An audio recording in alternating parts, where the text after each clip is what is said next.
আপোনালোকক এটা অন্য ভিডিঅ'লৈ স্বাগতম জনাইছোঁ।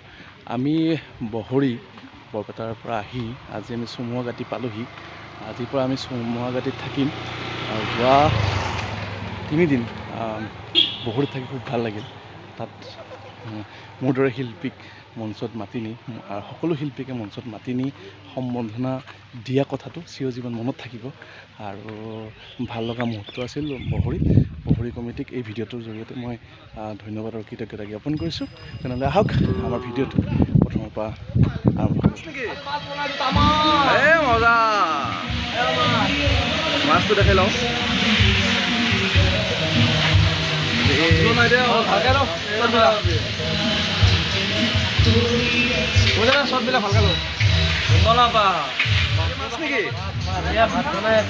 বিলাহী নেকি আজি বঢ়িয়া।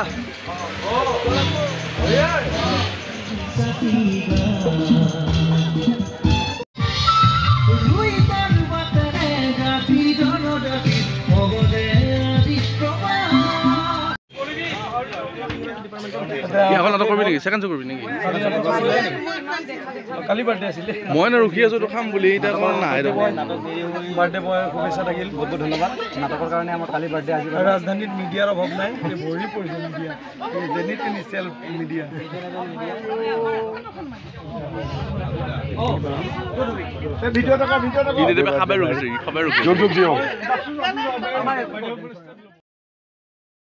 বহৰীত আজি দ্বিতীয় নিশাত মোৰ বন্ধু ভাইটি ধ্ৰুৱ ই মোক তাৰ ঘৰলৈকে লৈ গৈ আছে। দুপৰীয়া ভাত সাজ খাম আৰু অকণমান ফুৰিম। ইয়াত মই অপৰাজিতা নামৰ ধাৰাবাহিকখনৰ সহকাৰী পৰিচালক হিচাপে কাম কৰোঁতে তাক লগ পাইছিলোঁ। তাতে আমি দুয়োটাই একেলগে কাম কৰিছিলোঁ। আজি বহুদিনৰ মই লগ পাইছোঁ আৰু আচলতে আমি হেলমেট পিন্ধিব নহ'ল খুব কম ৰাস্তাৰ কাৰণে, কিন্তু আপোনালোকে হেলমেট পৰিধান কৰি ল'ব দেই, কাৰণ হেলমেট পৰিধান কৰিহে বাইক চলাব লাগে। ওচৰবাত কাৰণে সি হঠাৎ হেলমেটটো পাহৰি আহিলে। তাক মই কৈছোঁ পৰৱৰ্তী সময়ত আমি হেলমেট পিন্ধি আচলতে যাত্ৰা কৰিব লাগে। সকলোকে ধন্যবাদ জনাইছোঁ আৰু ভিডিঅ'টো আৰম্ভ কৰিছোঁ। চাওঁ আহক কেনে পাই জনাব।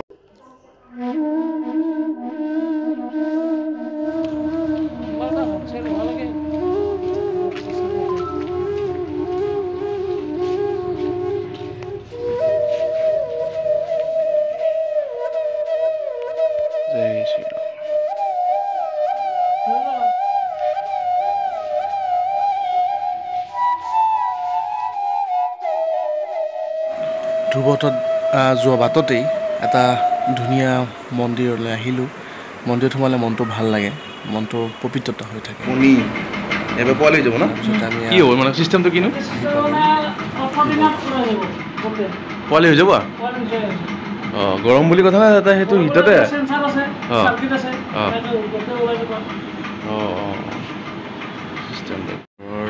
মৰম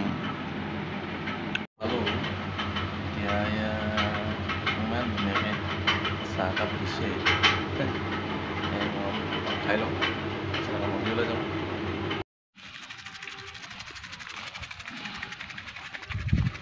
আজি ধ্ৰুৱৰ কাৰণে ইমান ধুনীয়া ধুনীয়া ঠাই ফুৰিব পাইছোঁ।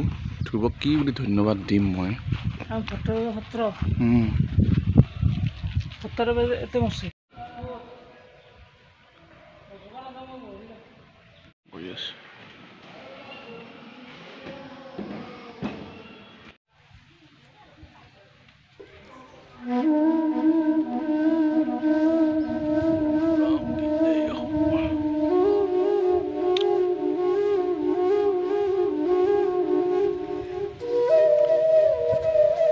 মানে কৃষ্ণৰ চব ৰূপে তাৰমানে ইয়াতে হেৰি কৰা হৈছে।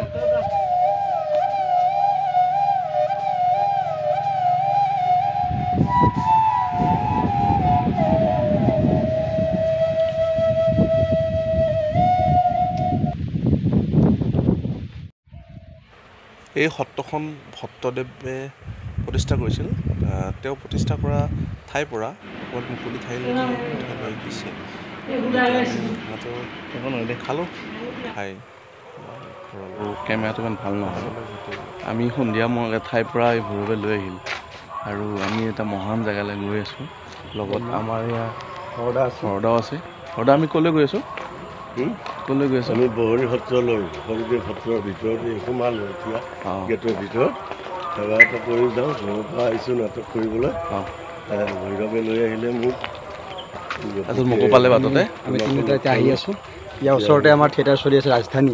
আৰু চবচে ভাল লাগিছে এটা কথা, কালি বহৰী সত্ৰৰ কি আছিল তেখেত মই সভাপতি চাগে। মই ভুলকৈ নকওঁ। তেখেতে এটা কথা কৈছে যে মঞ্চত থাকোঁতে আৰু আমি গোটেইকেইটা শিল্পী মঞ্চত থাকোঁতে মানে অভিনয় কৰ্মীসকল আমি মঞ্চত থাকোঁতে কৈছে এটা কথা যে আপোনালোকে কিন্তু গোটেইকেইটাৰ লগতে যিখিনি আছে নতুনকৈ যিখিনি আমাৰ মঞ্চত মানে উদীয়মান শিল্পীসকল আছে আপোনালোকে এবাৰ বহৰী সত্ৰত দেখা দিব। কিন্তু কালি আমি ঘৰত গৈছিলোঁ তিনিওজন, গতিকে এতিয়া আমি নাটকৰ আগত এবাৰ বহৰী সত্ৰলৈ আহিছোঁ।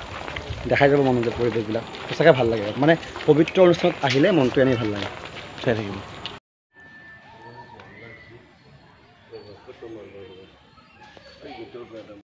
কৃষ্ণ প্ৰভু।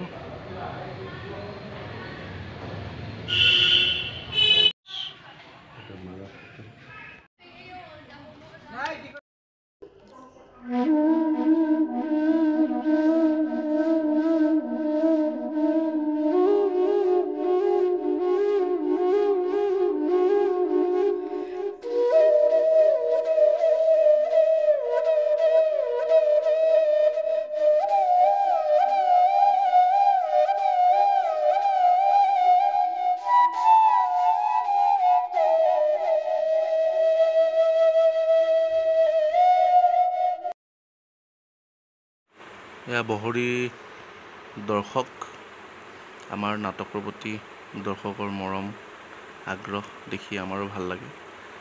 যাওঁতে এষাৰ মাত দি যায়, সেইটো মনত ভাল লগা কথা। আমাৰ ভিডিঅ'টো মই ইমানতে সামৰণি মাৰিছোঁ। শেষত আমি সকলোকে ধন্যবাদ আৰু কৃতজ্ঞতা জ্ঞাপন কৰিছোঁ। Thank U.